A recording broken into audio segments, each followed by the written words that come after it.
This lesson is for you intermediate drummers who are ready to really step up your hand speed when keeping time in a fast groove. However, there's a big barrier standing in the way for so many drummers. Maybe you're able to keep time just fine when you're going nice and slow, but as you get faster, and especially if you're doing accent tap 16ths like this,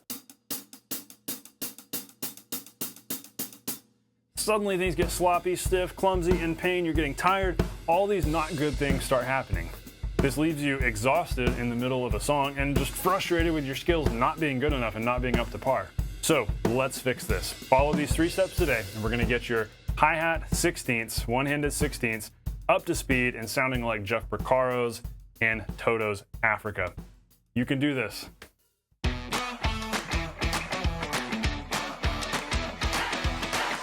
Hey, welcome to the Non-Glamorous Drummer. I'm so excited to be hanging out with you today. I help beginner and intermediate drummers become the musicians that others actually want to play with and listen to. And we do this by teaching you the core fundamental skills that get you results the fastest, which saves you a lot of time in the practice room. And today is definitely a great example of a lesson like that. Today's gonna be a lot of fun, and it's gonna be pretty interesting because we're talking about first the firmer yet relaxed grip you must use for fast hat playing. So it sounds kind of contradictory, so it's gonna be interesting. Also, the lethargic arm motion that makes your 16ths effortless. And lastly, the strength building method that gives you the endurance to play the whole song. But before we even dive into that, there is a big problem that halts so many drummers in their tracks. And if we're honest and admit this, that problem is usually not knowing what to practice next. And therefore getting stuck, plateauing, not making progress, feeling just unsatisfied with the level that you're at, and feeling like you're asking that question of, can I actually get good at this? I'm so stuck and I can't see myself getting out of this rut, so can I actually master the drums? Well, the truth is you can, and I have a great free resource for you that's gonna help you get there. Go check out my guide in the description, the Avoid Getting Stuck, Know What to Practice Next, No Matter Your Level PDF e-guide. It's called 6 Steps to Pro Level Drumming, and what it does is it lays out the whole drumming journey from beginner to session drummer in 6 stages, so you can find out which stage you're in right now and know, therefore, exactly what to practice and what to work on next so that you're constantly moving forward. This is what I want for you. I want constant forward progress that helps you get to success on the drums so you're playing whatever you want to play, doing what you were made to do on the drums. So grab that guide, totally free, total no-brainer. Let's dive into today's lesson. The firmer yet relaxed grip that you must use for fast hat playing. We have to alter our grip slightly when we're playing on the hi-hats versus if we're playing on a snare or on a practice pad or even on our ride. It's easier to play fast on the ride than the hi-hat, the big reason being there's not really any rebound when we're on the edge of the hats. And so we have to make some adjustments there. Really, that's the biggest problem, that's the biggest challenge we run into when playing on the hi-hats, because unless we want to just play on the top like this, which we can do, and if we're playing very quietly, that works, but most of the time that's not the sound we need. We need something a little thicker, a little silkier and smoother, and if you want to play something sounding like what Jeff Porcaro played in Africa, you really have to get down here on the edge. So we lose the rebound, and that's where things get challenging. So we're having to change our grip slightly to compensate for that, because we can't use the same grip for the super rebound kind of motion that we're going to use for playing into a reboundless or almost reboundless surface. Now, a lot of us kind of have the fundamental problem with gripping more firmly because we've been told all of our lives as drummers, or maybe you're a beginner and so this isn't the case, but maybe you've heard this or seen this watching lessons on YouTube. We're all told to grip loosely. We're told that we're supposed to be loose in everything that we do. So why am I telling you to be more firm? Well, the way this works, we're going to be more firm, but it's also going to keep us relaxed. And what we end up doing as we get more firm here in our hand to manipulate the rebound, we end up having a loose type of motion that our arm is going to do that we're going to get into in a minute that helps balance all that out. So this is all going to make sense. Here's what I want you to do first, and this is something that we cover in more detail in a recent lesson that I'll link below. But normally we would be gripping the stick probably right out here. I like doing the middle finger fulcrum. It gives you a nice, loose, open kind of grip that works really well. And so I definitely recommend you do this. Now, what we have to do as we get faster, we end up having to squeeze harder in order to not lose the sticks. And that puts a lot of strain on the thumb, and things start to get stiff. And so that generally is the problem we run into unless we allow our fulcrum to slide up the middle finger a little bit. It's okay to not grip way out here. Just because this is what you see me doing when I'm playing slowly on the practice pad, and just because this works slowly on the practice pad does not mean it's what we need to do when we're playing fast. when we're going faster, and especially when there's not much rebound, like here on the hi-hats, not much at all, we've got to make some adjustments. So let the stick slide up to about right here on your middle finger. So you've kind of got the edge of the thumb forming the fulcrum there. And what's really cool about this is that it's more firm because we've got a solid hinge point here. This hinge, the stick is hinging right here. It's more firm, therefore, but it's still relaxed because we're not pinching, we're not squeezing. If we're having to squeeze hard out here, this gets stiff and awkward. But if we're holding our stick right here, we're not really having to actually try to squeeze that hard. It kind of just stays in place. And then we can gently curl the fingers around a little more, curl the index around, and this ends up working really well. So follow those steps. Shift your fulcrum up to here, curve the fingers around a little bit, curve the index around. So this becomes the grip. Now, also, when we're playing on the edge of the hats, we're not going to have the stick moving a whole bunch within our hand the way we would playing on the snare. You know, here we can have all of this motion going on, but when we're on the hats, and especially when we're doing the accent tap, loud, soft, loud, soft, loud, soft, molar, two-stroke motion, we really have to keep the fingers around the stick a little more and end up playing more from our wrist without having quite as much stick motion in our hand. So that's the other change that has to happen. So shifting the fulcrum up, curving the fingers around a little bit, that's going to set us up for success here. And it's going to make a little more sense as we dive into step 2. Keep in mind that the whole point of this, the whole point of the firmer grip, that is still relaxed, but that's firmer, is so that we can manipulate the rebound. Because we're having to play loud, soft, loud, soft, loud, soft. We're doing this kind of accent pattern, accent tap pattern that sounds really cool, but that goes against what the stick naturally wants to do, right? And so we're having to manipulate the motion a little bit, put more force into it without getting stiff. And that's why this is so challenging. That's why it trips up so many drummers. But it's okay because we're going to continue breaking this down. But just know that that is why we're doing this firmer grip. It's because we've got to manipulate the rebound and get the stick to do what we want it to do. So now step 2, the lethargic arm motion that makes your 16ths effortless. What this is going to come down to, it's really not our hand, it's not anything fancy here with our grip that's driving this, it's definitely not fingers driving this, it is the arm. It's the up and down forearm motion we're going to use that's going to drive this motion. So really this is where the actual playing comes in. So first our step 1 was just, all right, let's get the mechanics down, make sure we're on the same page with how we're gripping. Now we're actually going to do some playing and talk about what actually needs to be happening here motion-wise. Aim to position your stick about right here. Really, you want to play more with the neck of the stick than the shoulder of the stick, because if you're using the shoulder, not much rebound there, but if you shift to the neck, there's a tiny bit of rebound. We need all the help we can get. So use that little bit of rebound. Play about right here. So our first note that we play is just like that. We're just going for the edge. The stick's naturally going to want to bounce up a little bit. And then, because at this point we've got our arm down, because we've gone like this. We've used a little bit of arm, a little bit of wrist to play that first note. Then we're going to bring our arm up so the stick goes down for the tap. And we can play that tap on top. There's no rule that says every note has to be played on the edge, but we want our accents to be played on the edge to give them a little bit of note length. So really we can go like this, edge, move our arm up, tap the top, and as we tap the top, that pushes our wrist and our hand up a little bit more. Then at that point, we can then bring the stick up and come back down.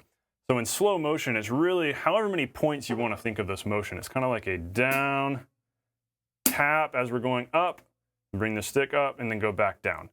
And so this is the kind of motion that I want you to get used to. And even as silly as this seems, you know, sit here and just practice doing this.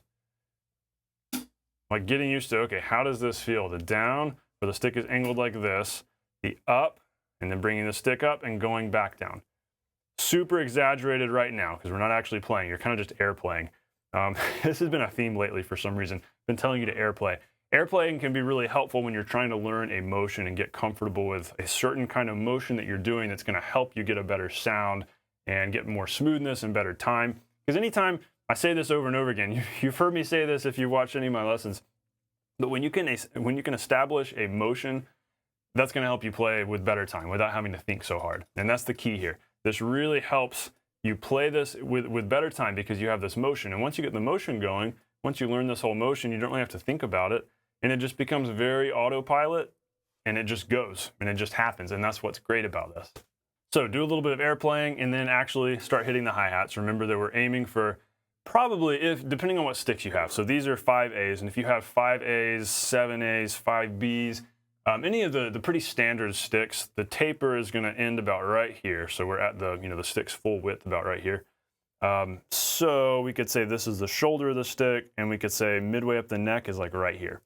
Ideally, this is where you aim for. Now, a lot of times I'll end up landing about right here if I'm trying to play more loudly. But if I'm okay with staying really quiet on the hats, right here works great. And that does give you the maximum rebound and therefore the easiest smoothness. So aim for about right here, about this angle. So there's our tap, actually our accent. Really, that's our accent. And then we come up, tap the top.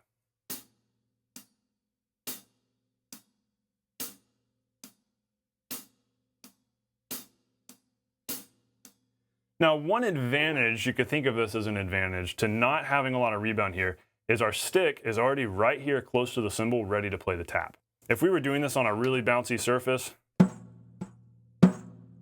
we actually have to choke that rebound out to get back down here close to the drum to then play a tap. If we go loud, soft, we actually have to choke it out, bring the stick back to right here to then play the tap.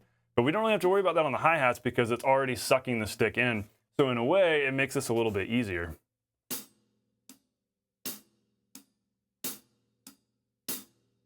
Probably the most powerful thing that's going on here, and the thing to focus on the most if you're doing this the first time, is making sure that when you play that tap, you're bringing the stick back up. That's that artificial rebound. We're creating an artificial rebound where we're tapping and it's like we're touching a hot stove, bringing the stick back up. It doesn't have to be, you know, crazy dramatic. I felt the stick hit my acoustical panel back here. It doesn't have to be anything crazy like that. Just tap and you're bringing it up. It's just like touching a hot stove. The whole concept of pulling the sound out, that really comes in handy on the drums when you can think that way. So, edge, and then top as we go up, bounce the stick off. We're tapping, but we're lifting it off. So then we're ready to do the accent again. Accent, tap. Now, biggest secret I can tell you, and secret not because this is anything super secret, but just because we don't think of this, and this kind of slides unnoticed for so many of us, but you've got to practice this really slow. There's no way you're going to get this super quick and be able to go if you can't do it smoothly, slowly. And remember, you're having to teach your brain here a motion. You're having to learn this motion. So in teaching your brain this motion, you absolutely have to go slow. There's no shortcut here. Maybe there is a shortcut, and that shortcut is be patient and practice it slow a bunch. If you do this really slow every day, you're going to find after a few days, after a couple of weeks, you don't really have to think about it much anymore. It starts to become second nature. It starts to get a little more on autopilot, and then you can start increasing the tempo. That is a common theme with anything like this we learn on the drums, whether it's a foot technique or a hand technique. If we go really slow, we can actually learn it. We can actually master it, and our brain can comprehend it and stow it away back there so it becomes autopilot. And then once it's autopilot and we don't have to think about it, only then can we go faster. Because if you're still having to think about those motions and exactly what you're doing, there's always going to be a tempo roadblock, and you're not going to get past that. But if you've mastered it really slow, that means you're not having to think about it, and you can just and get faster and faster, and it stays smooth. That's the magic of practicing slowly. So of course, start this really slow. As far as specific tempos, it's going to be different for everybody, but I recommend you go somewhere right around here. You can even do eighth notes at 60, crazy slow. Eighth notes at 60 beats per minute with your metronome. So basically the second hand of a clock. That's kind of what I'm hearing right now in my head.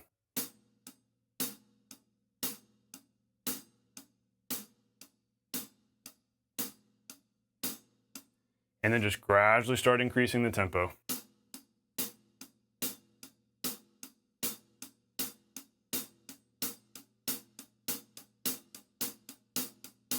And as you get faster, the stick height can become less, the motion can become less. It can become less exaggerated, but the best way to learn it is having big stick motion, big stick height, big arm motion. As you go faster, it's okay for everything to lessen a little bit. And by the way, I don't think Jeff Porcaro was playing the hi-hat very loudly in Africa. I think it was a pretty chill, pretty quiet. Because when you're trying to go really loud, it just gets crazy and it loses that smoothness. And so I think when you're going that fast, you really have to stay quiet unless you develop some extraordinary technique that's allowing you to go, and it still sound good. I doubt that's going to happen. So it's okay to get quieter with this. There's no rule saying you've got to stay super loud here, because if you were staying super loud, that would probably mean you're hammering them out more like this. You know, you're playing Green Day or something. You're playing like punk rock. That's where it needs to be loud and fast. But if we're trying to aim for smoothness and it's okay to go softer. So know that it's okay to gradually decrease the motion a little bit, decrease the stick height as you get quicker. And so start with eighth notes at 60, gradually work your way up. Once you get to about 120, then you could switch over to sixteenths at 60, doing the math, we're going twice as fast, half the tempo, sixteenths at 60, and then gradually work your way up from there.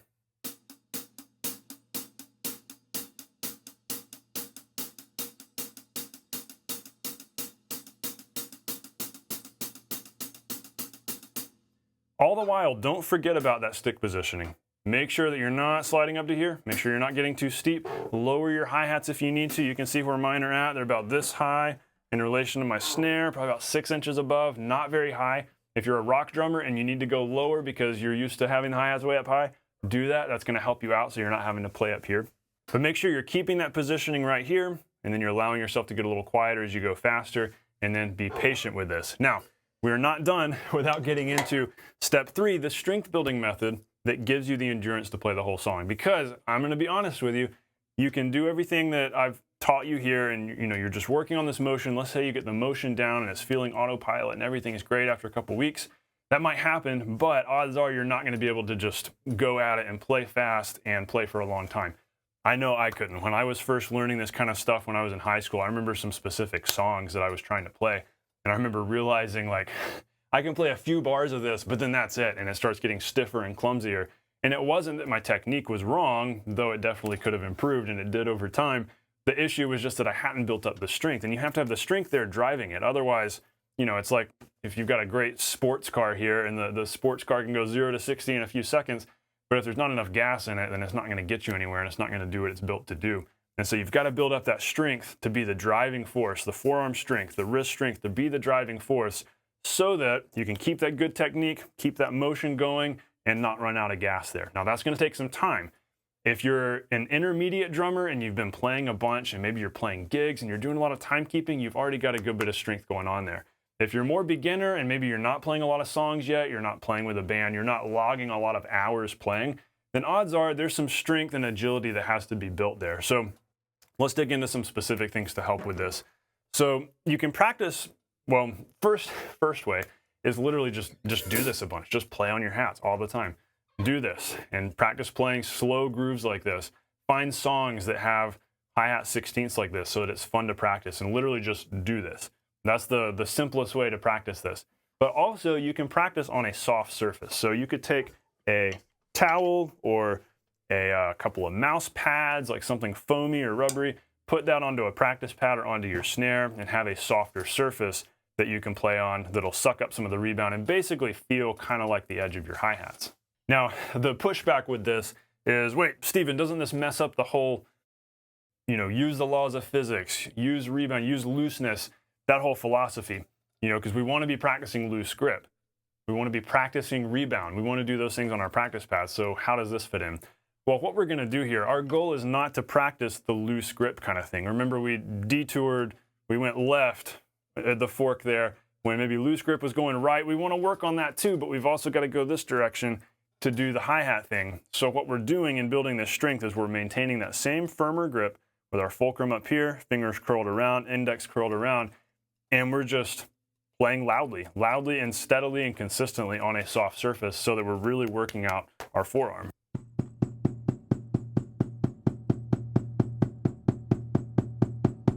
So simple, but this is a great exercise. The key here is playing loudly, because believe it or not, I know it seems like we're doing something totally different here than we were doing here, but if you play loud, steady eighths, just hammering out these eighth notes on a soft surface, this is 4 layers, this towel's been folded twice, on my snare here, that is going to work out the same muscles that you need to play anything you want to play on hats that really don't have much rebound, like the edge of the hats or open hats. And so I recommend probably starting with eighth notes around 100. Aiming for the full stick height, nice and strong, nice and loud. And a reason why I offered this solution is because if you've got to play quietly, you can just throw a towel over your practice pad and literally just do that. It works great. Or you could even play into a pillow, because again, we're not focusing on rebound and laws of physics here. We're focusing on working out our arm. This is a different thing. I want you still practicing this. Still practice the rebound, the loose grip, all of those good things. Make that maybe the first part of your practice session where you do that for a few minutes every day. But then you can go to strength building from there and take this different approach with this different grip, where our idea is just build up the arm strength.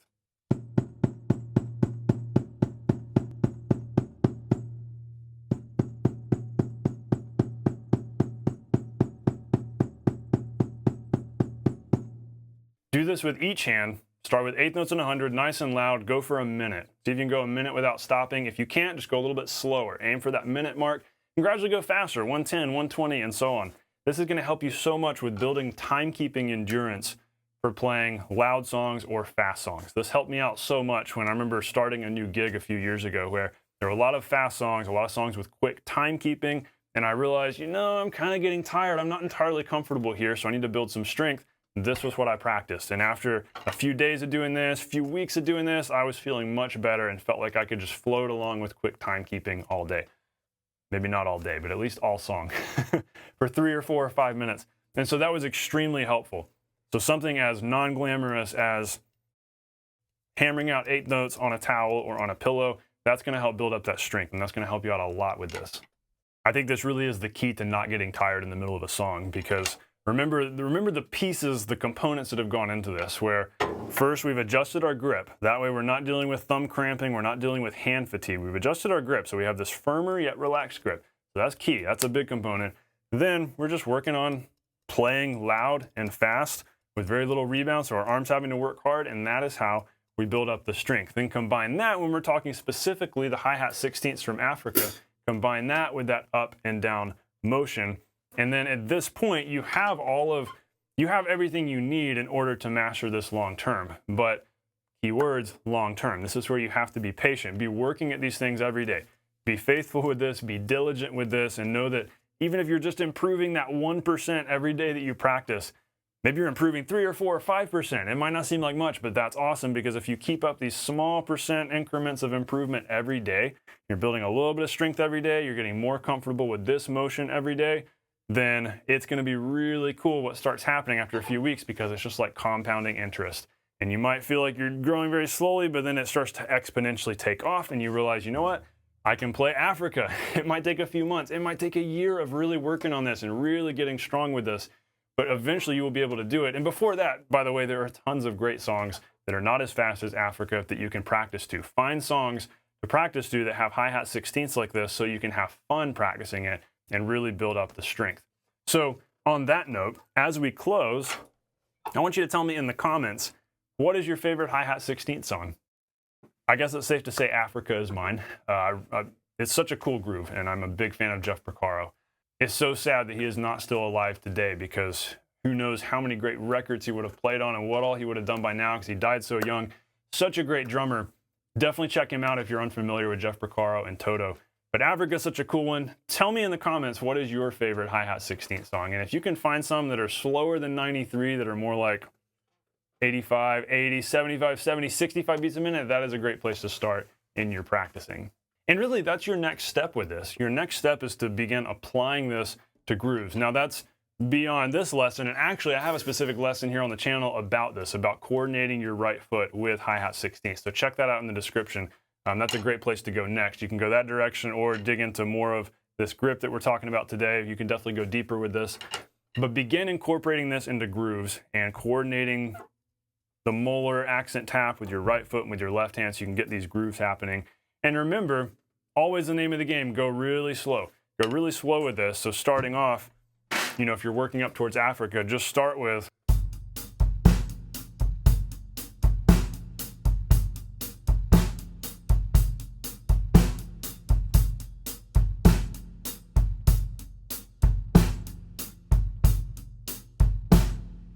really slow, and maybe don't even add in that extra kick note at first. Just play a simple 4 on the floor.